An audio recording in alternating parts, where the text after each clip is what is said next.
Good morning to everybody in the Far East, and good evening to those of you in North America, and good very late evening to those of you in Europe tuning in to the Packard Network live. And I'm very pleased today to have a very special guest, somebody that I've known for a very long time, many years, live from Melbourne, Australia, Mdm Pang Yun Ting. And Yun Ting and I have known each other since 1998. And she is a Singaporean currently living with her family in Melbourne, Australia. So it's bright and early in Melbourne. And I'll tell you a little bit about Yun Ting, and then we'll get in right into our conversation today about some very popular requested topics that we're going to talk about. Yun Ting has more than 20 years of supervisory and management experience in housekeeping, sales and marketing, including the pre-opening of hotels and service departments. And it's a very unique career track that she has, her executive experience, and she has worked for some very prestigious firms, such as the Wong Partnership, Ascot International Management, Stamford Hospitality Management, Hotel Sidonia, Carlton Hotel Singapore, and one of my favorite places in the world, the very prestigious Raffles Hotel in Singapore as well. So Yun Ting, I'm going to kind of stop right there and let you talk in a little bit more detail, but welcome to the program. It's great to have you on this morning. Thank you, Brett, and thanks for having me. Well, good. So why don't we just start? I gave a very top line overview, and before we get into the topics, maybe you could just, in your own frame, talk about your career journey, which has been incredibly successful leading up to the present day, and then we'll just go from there. Okay, thanks. I've always wanted to have a non-desk bound job. I don't like to be at the desk for 9 to 5. So I've always looking for something that allow me to move around. So when I was a kid, my family was not a well-to-do family. So it was a very special occasion that we went to a hotel for a celebration. And I actually felt that the staff there make it special for us by doing small little things. And I think that, that's a very nice job, making people happy. So moving on, I went to the hotel school and took up the hotel management in Shatec in Singapore. And so from there, I have many different mentors in my life that actually tells me that you need to have a passion to serve. So from there, I was told that, when you are working, you have to put your worries and everything behind and focus on serving the people that you're actually having. So then I actually, lots of times, there are mentors that tell me that, you have to do that. And I was also very lucky in the course of my career that I have many bosses that actually believe in me. So from my transition from housekeeping to sales and marketing, that's also the reason why because I wanted to be a hotel manager at the end of the day. So I tell myself I need to be in different departments to understand the whole function of how the hotel works so that I can actually do my job well. So I have bosses who believes in me from housekeeping to sales and marketing. I have to prove myself because a lot of people will think, oh, what can a housekeeper do in sales and marketing? So I put in a lot of hard work, and I proved myself that I can be a good sales and marketing person. And within like a year, I was actually being given the chance to get promoted. And and moving on, I was given the opportunity to also open several hotels and service apartments. One of them is the Hotel Sedona, Bintan Lagoon. And then I've also been down to Ho Chi Minh to open a service apartment. And so I'm very glad that my bosses and the companies actually gave me the opportunity to actually go around and then learn from people from different countries. And I also get, I find myself being humbled as well, because different people have different aspirations and all that, and we are there to help them and give them an opportunity to learn as well. Yep. That's fantastic. So Yun Ting, before you started this journey that you just described, did you map out your game plan for learning all different aspects of the hotels based on advice from your mentors, or did you kind of,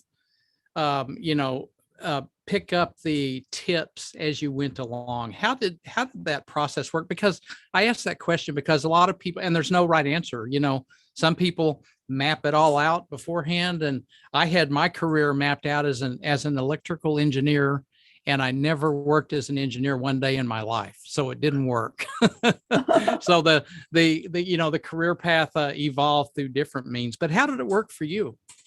I have a plan, a rough plan that I want to do this at a certain period of time.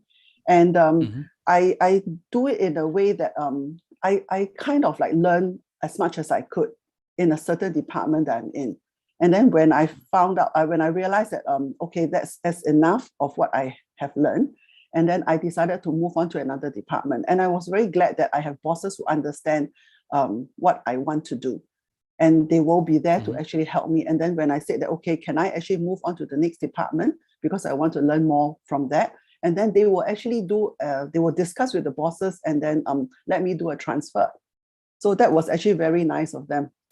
Yeah, and this is several. You mentioned you're referencing them like there's more than one, right? So yeah. So why were they so accommodative? I mean, was it related to your performance, or just honestly, why? Because that's terrific that you had great people, but you must have had something to do with all of that.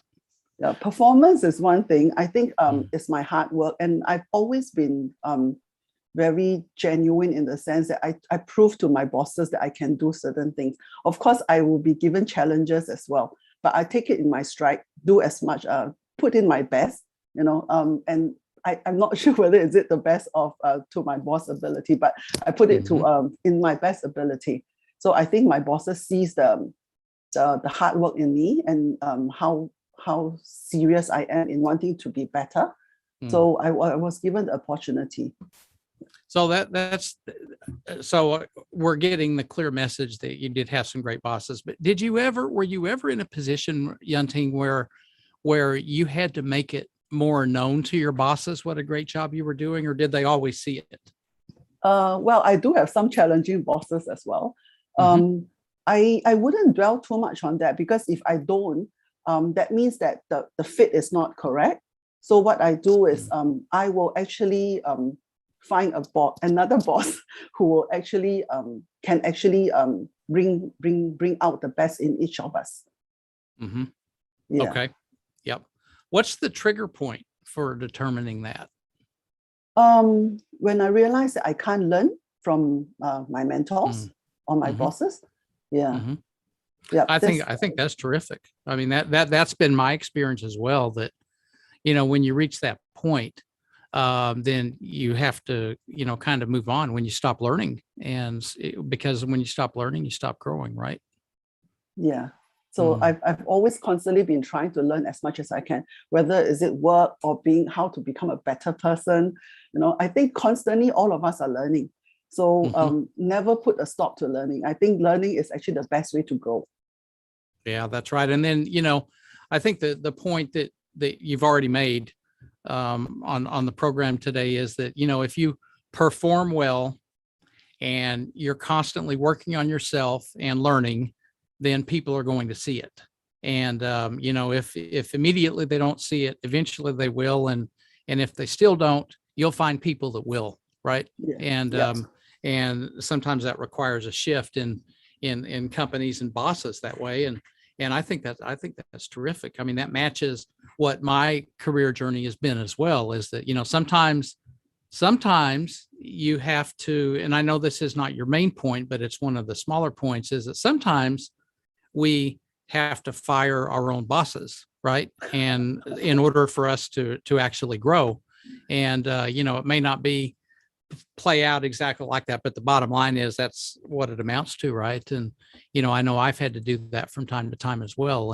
But overall, I'm really happy to hear that you've had some great bosses that have been right with you and mentored you and given you good advice. And I think that's really what your main point is in this career journey. So that's great. Okay, so you worked for all these prestigious companies, and including the Raffles Hotel, and then what? Anything else you want to tell us about?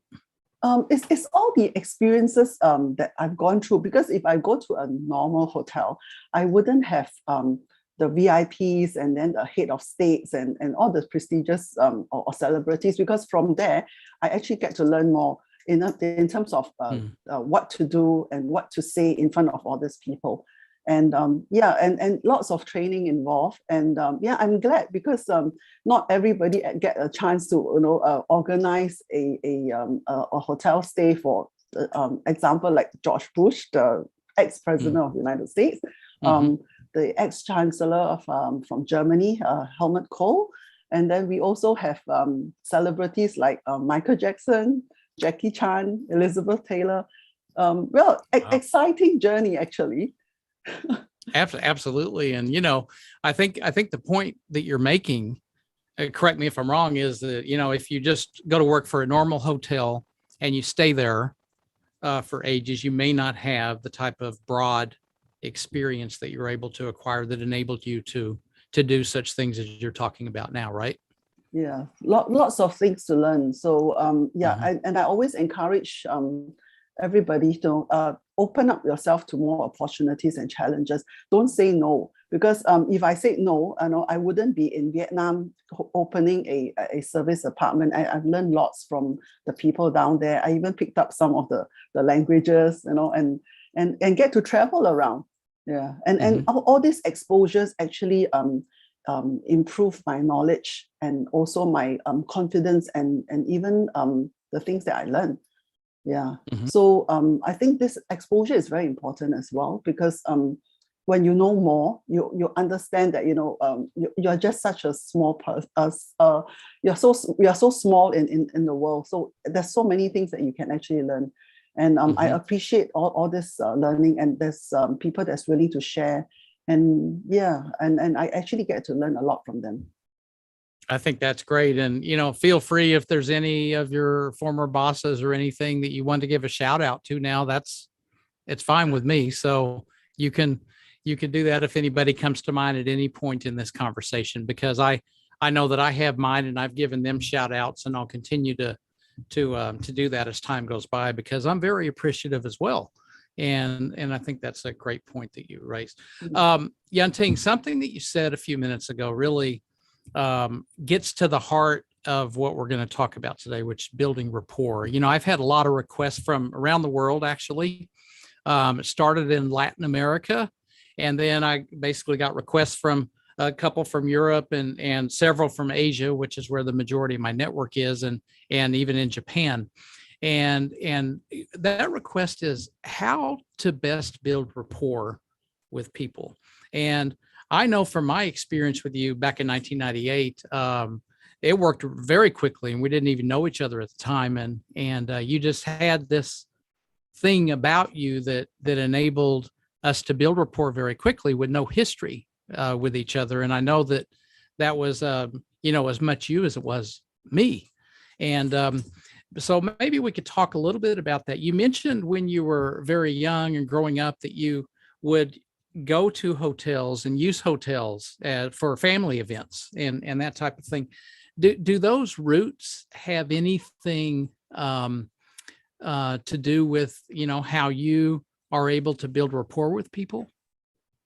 I think because I see how they actually do, and then they actually make little observations and surprises, and it made me smile the whole day. So I tell myself, if I can do the same thing to people, then it would be good, because I can make somebody happy. So I go each small little step. Today I will try to make one person happy, and tomorrow I'll try to make two person happy. And I think being real and genuine is very, very important. And be very true to yourself, and just be very honest and say, okay, look, I don't know you. I think that's the first thing when I met you, I said, tell me how I can help to make your life better, because I know you're new all the way from the States, and the time difference and all that. So I was very, basically I just asked a very simple question. And if you do ask anything and if it's within my help, I can do it, I will do it. Mm-hmm. Yeah, absolutely. I think all those points that you raised about smiling and being genuine. And do you believe in first impressions? Yes, I do. Mm-hmm. Yeah. Yeah, So, I do too. Yeah, please go ahead. Yeah. yeah. No, basically, I would say that just be comfortable and be very approachable. I think being approachable is one thing that I've been trying to make the other person or the stranger comfortable. Start off with saying hello, be nice, and yeah, and let the chemistry start flowing, because you don't know how that person feels. So you have to ask a few questions like, what would you like to eat? Do you have any problems with transporting from your place to your office? Do you need any help or any advice? Because sometimes they don't understand the transport system and all that. So what I do is I will have like a little booklet of information for guests, because at that time I'm looking after expatriates coming in from different countries. So I will have a little booklet on transport, on food, so that I can actually get them ready. If they need it, I can just give it to them. So preparation is also rather important before you actually meet someone new. Yeah. Mm-hmm. Absolutely. Yeah. And I think that what I'll call maybe the soft skills of smiling, eye contact, being genuine, being prepared, these things that you might not necessarily read in a textbook, right? Are things that you pick up through experience and engaging with people from actually all over the world, right? And you're great at that. I do know that, and I think that's good. What about? I'm sure you've had to deal in that type of industry, had to deal with that unfortunate circumstance of a complaint. Somebody complains, something just doesn't go right, and either with the property or the hotel or even you, for that matter. And what you have anything you can tell us about, what it just generally speaking, your best advice when you're working in any industry based on your experience and something goes wrong somewhere. How do you handle it? Admit that the complaint that is genuine. Show empathy first. That's very important, because you need to actually calm the other person down. Then the best approach is tell the truth, and then tell them exactly what happened and how are you planning to actually right the wrong.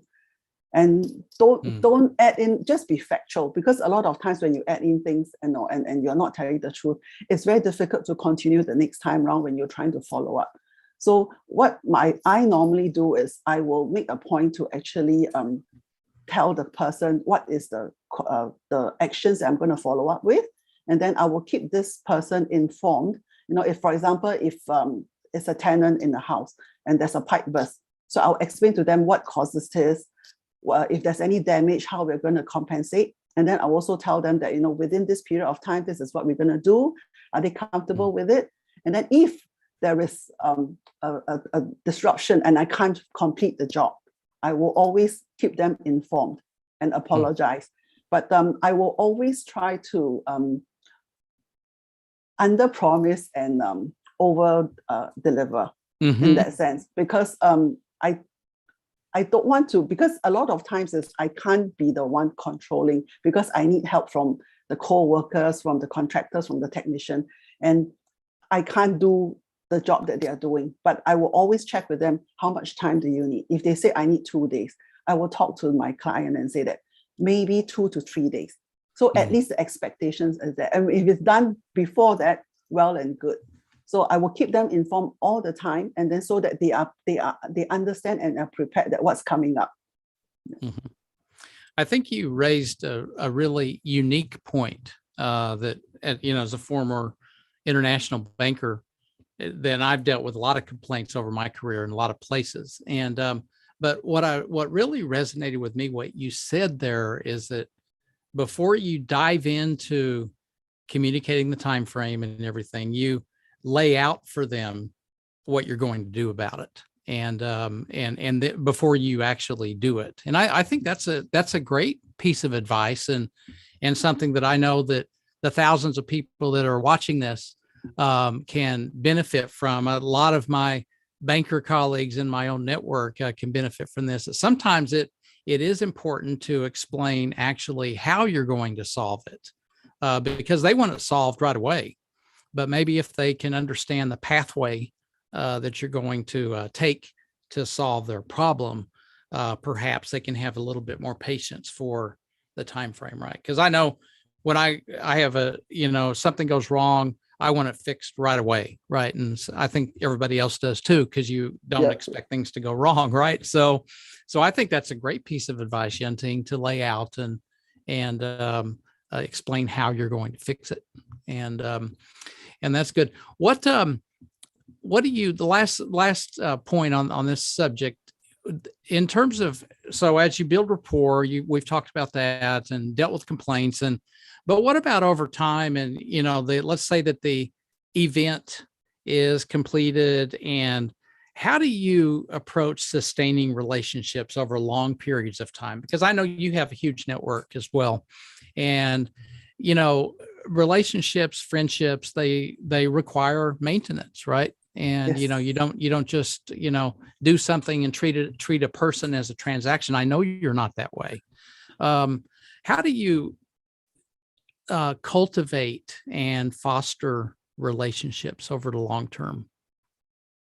I guess well, in the first place, the people that you deal with, they have to be nice.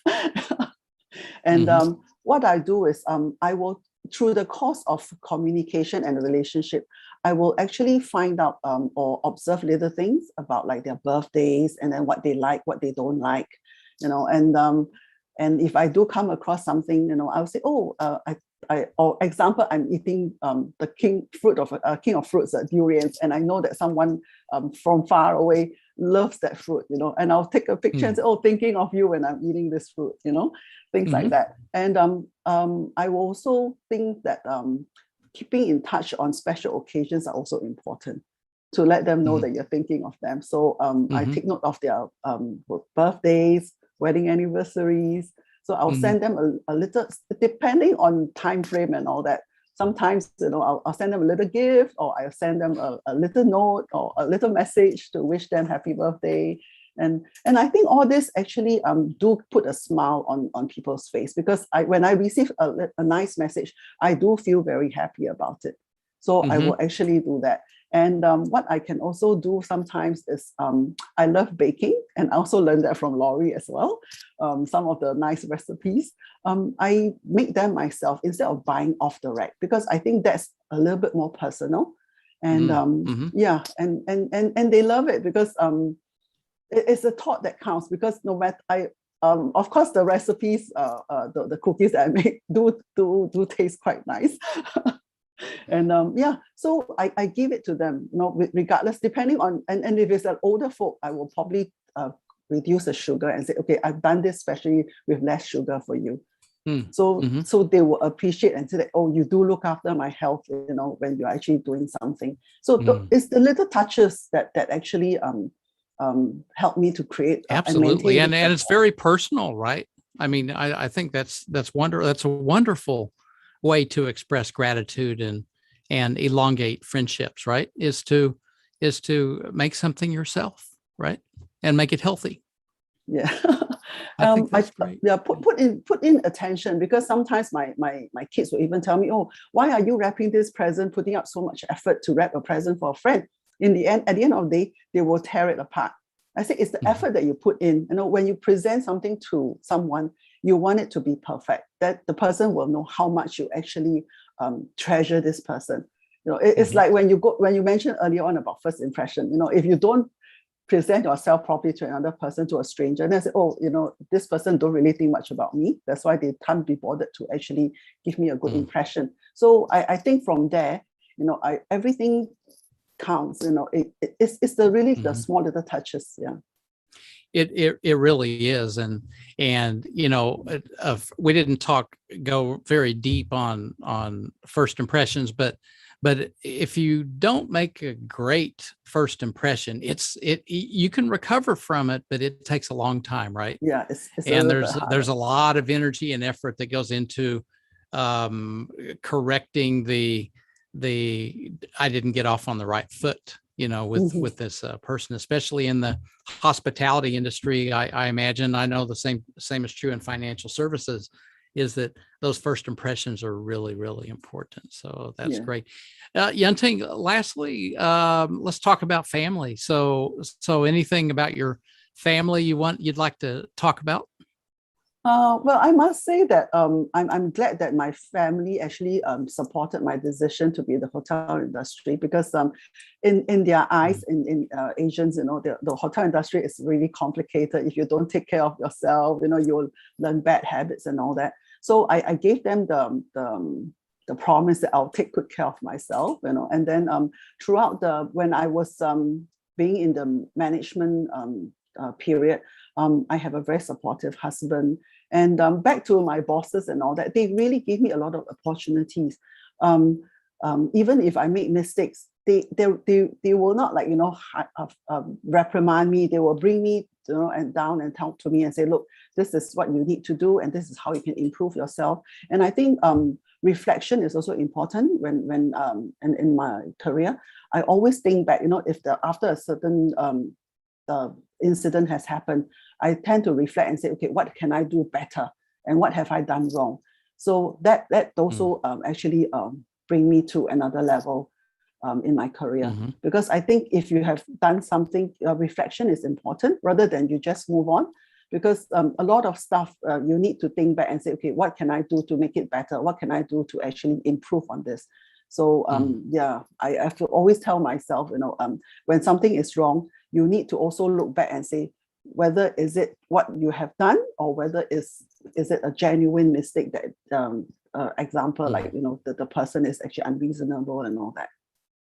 Yeah, we all in life, in our careers, and personally as well, we all need sometimes to fail in order to win, and it's part of the process. But also, I think something you said there that I caught was that also when you achieve something, make sure you're learning from that as well, because that's part of the process as well, and then you can build from that, build momentum, and repeat it, and continue to do that. So I think both learning from successes and failures, as you pointed out, is very important for all of us to do. A lot of times we just do a job and then it's done, time to move on, do the next job, right?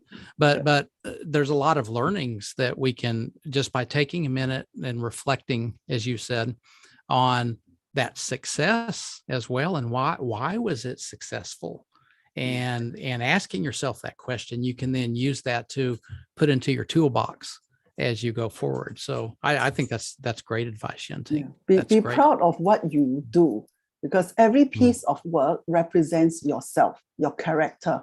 So if you actually done something, not well done, it means something. Okay, this is what Yun Ting has done, and it's not very good. So they will remember that. So if you put in a piece of work that is well done, people will remember you. Oh, this is what Yun Ting have done.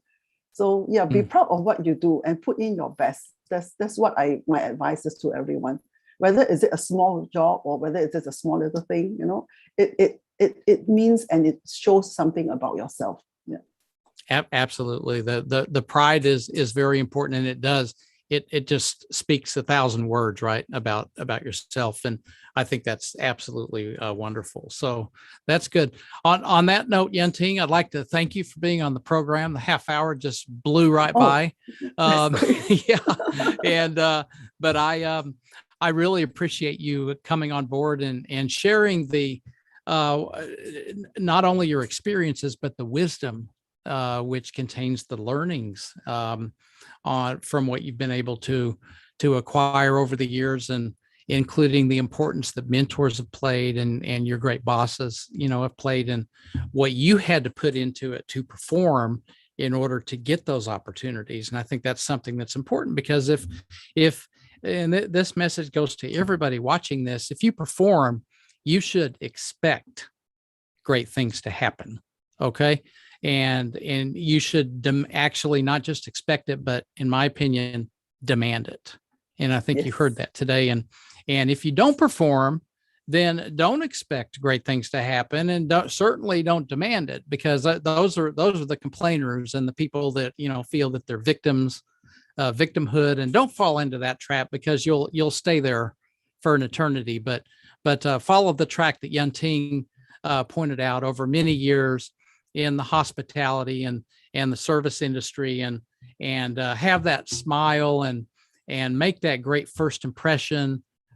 Handle those complaints, because they'll come, show the empathy and all the things that she talked about. And there's a lot of wisdom contained in this 30 minutes that you won't read in a textbook. So I'm sure a lot of people, Yun Ting, will go back and use this as a learning tool. And I'd like to really thank you for taking the time to share with us today. Thank you, Brett. Thanks for having me.